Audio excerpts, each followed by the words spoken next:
സാന്നിധ്യം. അതാണ് അവിടെ സൂചിപ്പിക്കുന്നത്. പക്ഷെ ഇന്നത്തെ സമൂഹത്തിന്റെ പശ്ചാത്തലം എന്താ? കണ്ണുനീര് ആർക്കും വേണ്ട. കണ്ണുനീരില്ലാത്ത, കണ്ണുനീര് വേണ്ടാത്ത ഒരു സംസ്കാരത്തിലാണ് ഇന്ന് നമ്മുടെയൊക്കെ ജീവിതം. നമുക്ക് നോക്കിയല്ലേ, ഇപ്പൊ പൊതുവെ പറയുന്ന ലാഫ്റ്റർ ഈസ് മെഡിസിൻ ആണ്. അതായത് ചിരിക്കുന്നതാണ് ഏറ്റവും നല്ല ഔഷധം. അതുകൊണ്ട് ചിരിക്കാൻ വേണ്ടിയുള്ള അനേക കാര്യങ്ങള് ടിൻറ്റുമോന്റെ, ഇപ്പോഴത്തെ മൊബൈൽ അങ്ങോട്ട് എടുക്കാൻ ടിൻറ്റുമോന്റെ വികൃതികളും കുസൃതികളും.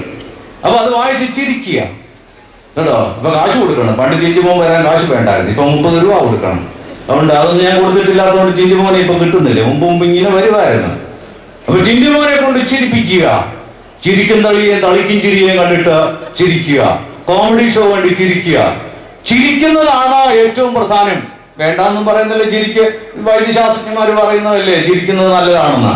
പക്ഷേ ആത്മീയതയിൽ ചിരിയേക്കാൾ കൂടുതൽ പറഞ്ഞിരിക്കുന്നത് എന്താണ്? കണ്ണുനീരാണ്. കണ്ണുനീര് വാർക്കുന്നിടത്താണ് ദൈവത്തിന്റെ സാന്നിധ്യം. അത് കെ.എം. ജോർജിന്റെ മനോഹരമായ ഒരു പുസ്തകം. കെ.എം. ജോർജിനെ അറിയാൻ വയ്യാത്തവരുടെ കാണുകയില്ല. വൈദ്യസ്മാരി പ്രിൻസിപ്പലാണ്, നമ്മുടെ സഭയിലെ പണ്ഡിതനായ ചിന്തകനാണ്. അദ്ദേഹത്തിന്റെ അനുഗ്രഹീതമായ കണ്ണുനീർ എന്ന് പറഞ്ഞ പുസ്തകമുണ്ട്, വായിക്കണമല്ലേ അവർ. അതിനകത്ത് അദ്ദേഹം എഴുതിയിരിക്കുകയാണ്, ജീവന്റെ അടയാളമാണ് കണ്ണുനീർ. ഒരു കൊച്ചു കുഞ്ഞിനെ പ്രസവിച്ച് അത് ഭൂമിയിലേക്ക് വീഴുമ്പോൾ ആ കുഞ്ഞ് കരഞ്ഞില്ലെങ്കിൽ അവിടെ നിൽക്കുന്നവർക്കെല്ലാം വേദനയും ദുഃഖവും ഉണ്ടാകും. ആ കൊച്ചു കരയുമ്പോൾ സന്തോഷമുണ്ടായി. കുഞ്ഞ് കരഞ്ഞില്ലെങ്കിലോ ഈ കൊച്ചിനെ കാലിനെ പിടിച്ച് മുകളിലോട്ട് പോക്കും അല്ലേ? കൊച്ചാണെന്ന് ഓർക്കുകയില്ല. കുഞ്ഞ് കരയണം. ജീവന്റെ അടയാളം കരച്ചില്ല. ഇതാണ് ആധ്യാത്മിക പാരമ്പര്യം. ഐസക് നിനിവയിലെ ഐസക് എന്ന് പറഞ്ഞ പിതാവ്, നമ്മൾ ഓർക്കുന്ന നിനിവ നോമ്പിലെ അവിടെ ജീവിച്ചിരുന്ന അറിയപ്പെടുന്ന പിതാവ്, അദ്ദേഹം പറയുകയാണ്, കണ്ണുനീരില്ലെങ്കിൽ നിങ്ങൾ കണ്ണുനീരുള്ളവരോട് വിലയ്ക്ക് വാങ്ങണം. കണ്ണുനീർ എത്ര പ്രാധാന്യമുള്ളതാണ് നമ്മൾ ഓർത്തു നോക്കിയേ. ഏത് വേദനയും, ഈ പന്തലിരിക്കുന്നവര് എന്ത് വേദന ആയിക്കൊള്ളട്ടെ, ഒന്ന് പൊട്ടിക്കരയാൻ സാധിച്ചാൽ നമ്മുടെ എത്രയെല്ലാം ദുഃഖങ്ങൾക്ക് മാറ്റം വരുമായിരുന്നു. പക്ഷെ ഇന്ന് പൊട്ടിക്കരയാൻ സാധിക്കുമോ? ആർക്കെങ്കിലും സാധിക്കുമോ? പിന്നെ സ്ത്രീകളെ അനുവദിച്ചിട്ടുള്ളതുകൊണ്ട് കുറച്ച് സ്ത്രീകൾ അവിടെ ഇവിടെയൊക്കെ ചിലപ്പോൾ കരയുന്നുണ്ട്. പുരുഷ മേധാവിത്വമുള്ള സമൂഹത്തിന്റെ മെസ്സേജ് കൊടുത്തിട്ടുണ്ട്. എന്തെന്നറിയാമോ? പുരുഷന്മാരാണോ കരയരുത്. ഞാൻ അല്പം കൗൺസിലിംഗ് പഠിച്ചുകൊണ്ടായിരിക്കാം, ശരിയല്ല. പുരുഷനും സ്ത്രീയും കരയണം. കരയാൻ ദൈവം വരം തന്നിട്ടുണ്ട്. ശാസ്ത്രീയമായിട്ട് പഠിച്ചു കഴിഞ്ഞാൽ നമ്മളെ അലട്ടുന്ന പലവിധമായിട്ടുള്ള നമ്മുടെ ശരീരത്തിലെ ചില പ്രത്യേകമായിട്ടുള്ള ടോക്സിക് ആയിട്ടുള്ള പലതും കണ്ണുനീരിൽ കൂടെ ഒലിച്ചു പോകും. അവിടെ ദൈവം തന്ന വരദാനമാ കണ്ണുനീര്. കണ്ണുനീര് വാർക്കുന്നവർക്കാണ് ജീവിതത്തിൽ സന്തോഷമുണ്ടാകുന്നത്. പക്ഷെ നമ്മുടെ ചില ആൾക്കാരുണ്ട്, ഞാൻ കണ്ടിട്ടുണ്ട്, അപ്പൻ മരിച്ചു കിടക്കുമ്പോൾ മോൻ നിന്ന് കരയുമ്പോഴ് ചില മനുഷ്യർ മോനെ പിടിച്ചു മാറ്റി നിർത്തി പറയുന്നതാണ്, അയ്യോ എന്തൊരു ഭയങ്കരമാ, എടാ മോനെ നീ ഇങ്ങനെ പെണ്ണുങ്ങളുടെ കൂട്ട് കരഞ്ഞാലോ? അവന്റെ അപ്പം മരിച്ചു കിടക്കുമ്പോൾ അവൻ ചിരിക്കണോ? എന്തൊരു അബദ്ധമാണ് പറയുന്നത്. അവൻ പൊട്ടി പൊട്ടി കരയട്ടെ. ദൈവമോടുത്ത വരദാനമാണ് കരച്ചിൽ. അവന്റെ അപ്പന്റെ മരണത്തിൽ അവൻ ദുഃഖിച്ച് കരയട്ടെ, അവൻ ആശ്വാസം നേടും. അതുകൊണ്ടാണ് ഗിരിപ്രഭാഷണങ്ങളിൽ പറഞ്ഞത്, വിശുദ്ധ മത്തായി പറഞ്ഞു, ദുഃഖിച്ചിരിക്കുന്നവർ ഭാഗ്യവാന്മാർ, നിങ്ങൾ ആശ്വസിക്കും. പരിശുദ്ധനായ ലൂക്കോസോ അതിനെക്കുറിച്ച് അല്പം വിശദമായിട്ട് തന്നെ പറഞ്ഞു. ഞാൻ ആ ഭാഗം ഒന്ന് വായിക്കുകയാണ്. പരിശുദ്ധനായ ലൂക്കോസ് വിശേഷം 6-ാം അധ്യായം 20-ാമത്തെ മുതലുള്ള വാക്യങ്ങൾ വായിക്കുമ്പോൾ ഗിരിപ്രഭാഷണത്തിൽ പരിശുദ്ധനായ മത്തായി ശ്ലീഹ ചുരുക്കി പറഞ്ഞ അല്പം വിശദമായി ഇവിടെ വിശുദ്ധ ലൂക്കോസ് എവങ്കേലിസ്റ്റ് നമുക്ക് നൽകുന്നു. അദ്ദേഹം അവിടെ പറഞ്ഞത്, അനന്തരം ശിഷ്യന്മാരെ നോക്കി പറഞ്ഞത്, ദരിദ്രന്മാരായ നിങ്ങൾ ഭാഗ്യവാന്മാർ, ദൈവരാജ്യം നിങ്ങൾക്കുള്ളത്. ഇപ്പോൾ വിശക്കുന്നവരായ നിങ്ങൾ ഭാഗ്യവാന്മാർ, നിങ്ങൾക്ക് തൃപ്തി വരും. ഇപ്പോൾ കരയുന്നവരായ നിങ്ങൾ ഭാഗ്യവാന്മാർ, നിങ്ങൾ ചിരിക്കും. താഴോട്ട് ഞാൻ വായിക്കുന്നില്ല, സമയ ചുരുക്കം കൊണ്ട്. 25-ാമത്തെ വാക്യം വരുമ്പോൾ വിശുദ്ധ ലൂക്കോസ് കർത്താവിന്റെ വാക്കുകളിൽ തിരിച്ചൊരു കാര്യം കൂടെ പറയുകയാണ്. എന്താണെന്നറിയാമോ? ഇപ്പോൾ തൃപ്തന്മാരായ നിങ്ങൾക്ക് അയ്യോ കഷ്ടം, നിങ്ങൾക്ക് വിശക്കും. ഇപ്പോൾ ചിരിക്കുന്നവരായ നിങ്ങൾക്ക് അയ്യോ കഷ്ടം, നിങ്ങൾ ദുഃഖിച്ച് കരയും.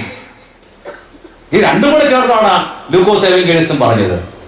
അതുകൊണ്ട് ആരും ചിരിക്കണ്ടെന്നോ ചിരി മോശമാണോ ഒന്നും പറഞ്ഞു ഇന്ന് അർത്ഥമാക്കണ്ട.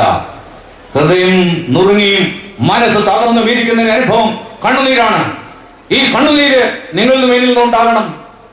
അതുകൊണ്ടാണ് നമ്മുടെ പിതാക്കന്മാരുടെ പ്രാർത്ഥനയെല്ലാം കാണുന്നത്, കണ്ണുനീരോടെ പ്രാർത്ഥിക്കുന്നു. ഇന്ന് ആരാ കണ്ണുനീരോടെ പ്രാർത്ഥിക്കുന്നത്? പിന്നെ കണ്ണുനീരുണ്ടാകും. എങ്ങനെയൊക്കെ ഉണ്ടാകുന്നു? മൂന്ന് വിധത്തിൽ കണ്ണുനീരുണ്ടാകും. ഒന്ന്, വിശദീകരിക്കേണ്ട ആവശ്യമില്ല, സ്വകാര്യ ദുഃഖങ്ങളെ ഓർത്ത് കണ്ണുനീരുണ്ടാവും. ഏറ്റവും കൂടുതൽ ദുഃഖം ഉണ്ടാകുന്ന അതിന്റെ പേരില്ല. എനിക്ക് കണ്ണുനീര് അങ്ങനെ വരുന്നില്ല, എങ്കിലും ദുഃഖിക്കുന്നത് എന്റെ സ്വകാര്യമായ ദുഃഖങ്ങൾ. സ്വകാര്യമായ ദുഃഖങ്ങളില്ലാത്ത ആരും ഉണ്ടെന്ന് എനിക്ക് തോന്നുന്നില്ല. എല്ലാവർക്കും ഏതെങ്കിലും വിധത്തിൽ സ്വകാര്യമായ ദുഃഖങ്ങളുണ്ട്. ഈ ദുഃഖങ്ങളുടെ പേരിൽ കണ്ണുനീര് ചിലപ്പോൾ വന്നിരിക്കും. അത് മോശമൊന്നുമല്ല, കരയട്ടെ. പക്ഷേ അവിടെ വരുന്നൊരു കുഴപ്പമെന്നറിയാമോ? നമ്മൾ സ്വാർത്ഥരാകും. നമ്മുടെ കൊച്ചു കൊച്ചു കാര്യങ്ങൾ മാത്രം, അതിനുവേണ്ടി മാത്രം ദുഃഖിക്കും. അങ്ങനെ ദൈവത്തെ നമ്മുടേതായ ഡൊമസ്റ്റിക്കേറ്റ് എന്ന് പറയുന്ന ഒരു ആശയമുണ്ട്. ആ ദൈവം എനിക്ക് വേണ്ടി മാത്രം എന്നുള്ള നിലയിൽ ചിന്തിച്ചു പോകും. അങ്ങനെ ചിന്തിച്ചു പോയാൽ വലിയ കുഴപ്പമുണ്ടാവും. 12ാം ക്ലാസ്സിലെ പരീക്ഷ ചെയ്യേണ്ട ഒരു കൊച്ചൻ പുറത്തിറങ്ങി വന്ന് കൂട്ടുകാരോട് പറയുകയാണ്, ഇന്ന് ദൈവം തമ്പുരാൻ എന്നെ ഭയങ്കരമായിട്ട് കടാക്ഷിച്ചു, ഞാൻ നല്ലതായിട്ട് പരീക്ഷ എഴുതി. അപ്പൊ കൂട്ടുകാർ ചോദിച്ചു, എന്തുവേടാ, നല്ല ക്വസ്റ്റ്യൻ പേപ്പറാണ്, നല്ല ചോദ്യമൊക്കെയാണോ വന്നേ? അതല്ല, 3 ഡാപ്പ് കൊണ്ടുപോയി 3 എഴുതി. ദൈവം എത്ര കൃപ ചെയ്തെന്നറിയാമോ? അവനും ദൈവത്തിന്റെ കൃപയെ കുറിച്ചാണ് സ്തുതിക്കുന്നത്. 3 കോപ്പി മേടിക്കാൻ 3 പേപ്പർ കൊണ്ട് പോയിരുന്നു. 3 പേപ്പർ തുറന്നു വെച്ച് എഴുതി. ശരിയല്ലയോ? അവനെ പിടിക്കാതെ പോയത് ദൈവത്തിന്റെ കൃപയല്ലേ? അവൻ സ്തുതിക്കുക. അപ്പോൾ സ്വാർത്ഥമായ ദൈവസ്തുതിയും ചിലപ്പോൾ നമ്മളിൽ ഉണ്ടാകാം.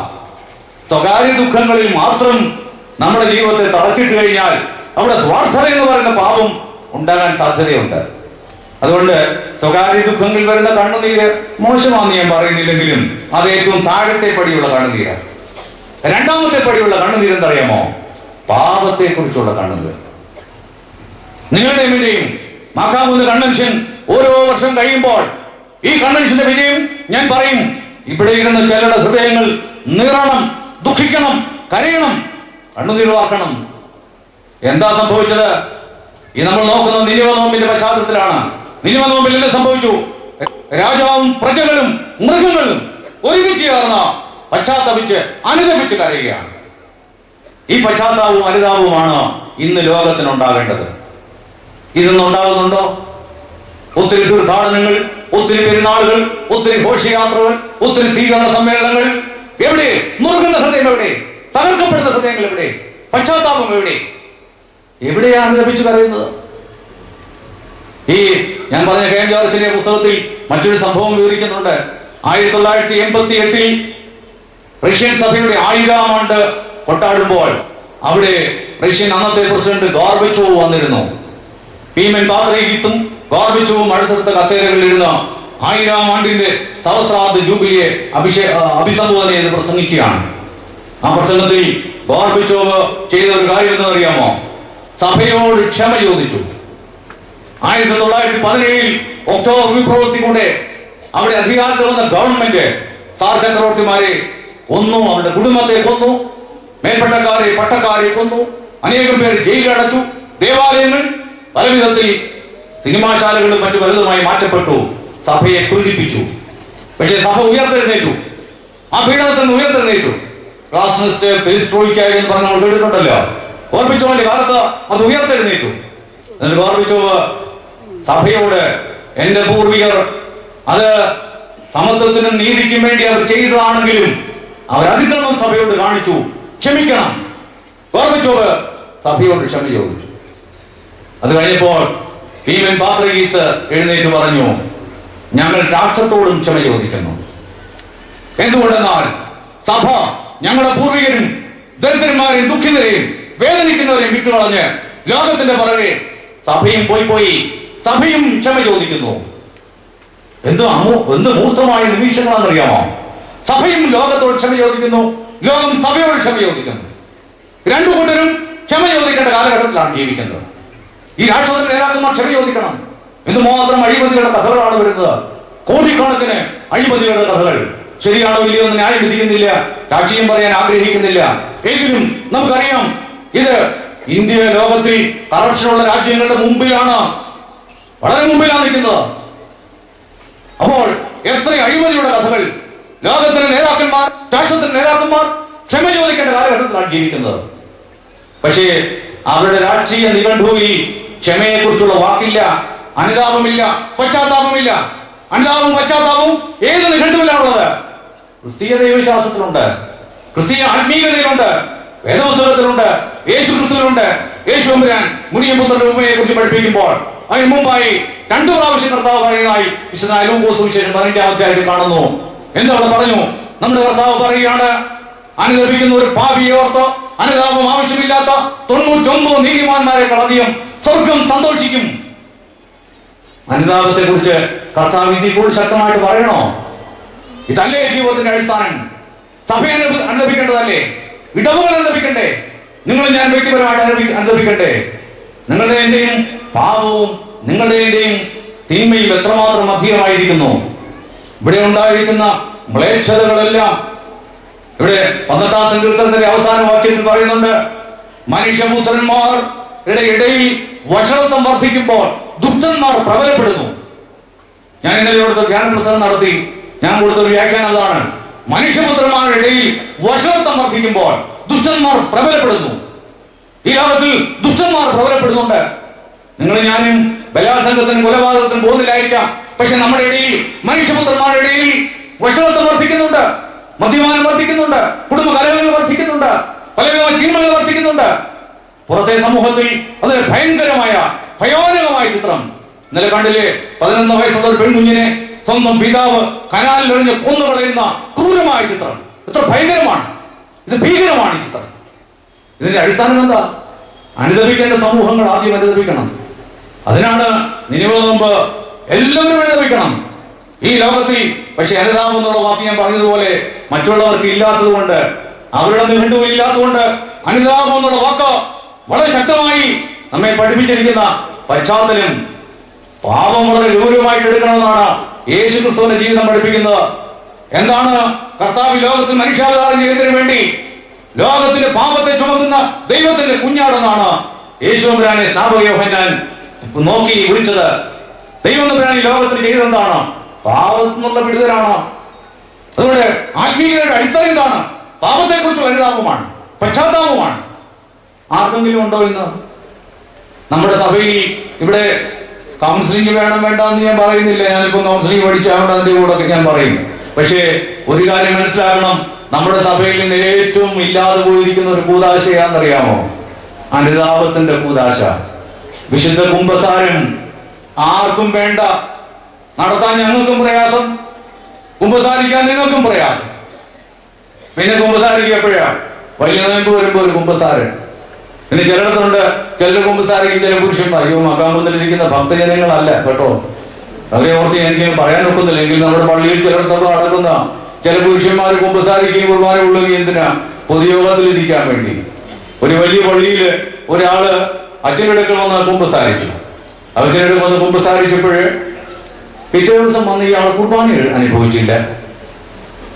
അപ്പോഴ് കുമ്പസാര രജിസ്റ്റർ പേര് എഴുതിയിട്ടല്ലോ. അപ്പോ അദ്ദേഹം ഓട്ടോമാറ്റിക് ആയിട്ട് പിന്നെ പൊതുയോഗത്തിൽ ഇരിക്കാൻ അർഹത നേടി എന്നുള്ള ആ ചിന്തയോടുകൂടിയാണ് അദ്ദേഹം പിറ്റേ ദിവസം കുർബാന അനുഭവിച്ചത്. കൊച്ചച്ഛൻ ആൾക്കാരെയൊക്കെ മുഖ പരിചയമൊക്കെ ഉള്ളതുകൊണ്ട് അദ്ദേഹം ശ്രദ്ധിച്ചു, ഈ ആള് കുർബാന അനുഭവിച്ചില്ല. അത് കഴിഞ്ഞ് കുർബാനയെല്ലാം കഴിഞ്ഞ് പൊതുയോഗം തുടങ്ങാൻ നേരം ഈ മനുഷ്യൻ പൊതുയോഗത്തിൽ വന്നിരിക്കാൻ ഭാവിച്ചു. അപ്പോൾ അച്ഛൻ പറഞ്ഞു, നിങ്ങൾക്ക് പൊതുയോഗത്തിൽ ഇരിക്കാൻ ഒക്കെയില്ല, വിശുദ്ധ കുമ്പസാരം നടത്തി കുർബാന അനുഭവിക്കണം. നിങ്ങൾ കുർബാന അനുഭവിച്ചില്ലല്ലോ. ഉടനെ അദ്ദേഹം തിരിച്ചു പറഞ്ഞു, അയ്യോ അച്ഛൻ എന്തോ ഈ പറയുന്നേ, 2 മാസം മുമ്പ് ഞാൻ കുർബാന കൊണ്ടു, അന്ന് കുമ്പസാരിച്ചില്ലായിരുന്നു. അപ്പൊ ഇത് രണ്ടും കൂടെ അങ്ങ് ചേർത്ത്. ഇത് നടക്കും. നമ്മുടെ ഇടവകയിൽ ഇതുപോലെയുള്ള തിന്മകൾ നടക്കും. കാരണം അനുതാപമില്ലാത്ത, പശ്ചാത്താപമില്ലാത്തൊരു സമൂഹം, പാപബോധമില്ലാത്തൊരു സമൂഹം, ഇതെല്ലാം അപ്പുറം ഉണ്ടാകും. അവിടെയാണ് കരയേണ്ടത്. ഇതിനെ കുറിച്ചാണ്. ഹൃദയം നുറുങ്ങേണ്ടത് എവിടെയാണ്? മനസ്സ് തകരേണ്ടത് എവിടെയാണ്? പാപബോധത്തിലാണ്. ആ കണ്ണുനീരുണ്ടാകണം. രണ്ടാമത്തെ